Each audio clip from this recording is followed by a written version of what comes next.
This is my film deconstruction of the short film 8, and I've cut it into 4 categories of sound, mise-en-scène, colour scheme, editing, and camera, which actually the first thing I noticed was the diegetic sound, which was the footsteps were enhanced in the snow in the moans of the man when he was shot. This was to make it more realistic. The non-diegetic sound was also enhanced, which was the sounds of the planes flying over. This was when the establishing shot was used of the man walking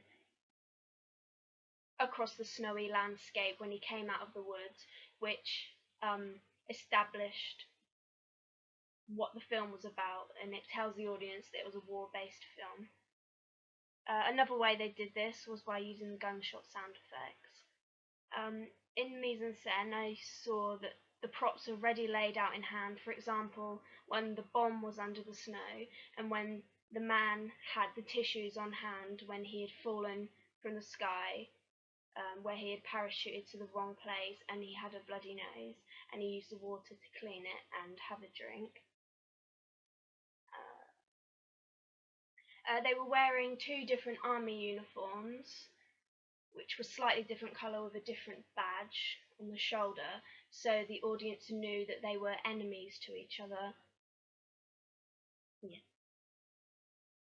The lighting was quite bright as well, as the sunlight from the outside was lighting the scene. The colour scheme that they stuck to was the greeny and brown colours, which helped make the camouflage of the people's army uniform stand out a lot more. They used a little bit of slow motion when the man was shot and he was trying to run away, which created tension between the 2 characters, because the man was angry as he was standing on the bomb and he was running away and leaving him there when he expected him to switch his foot so the man that was standing on it originally could get off.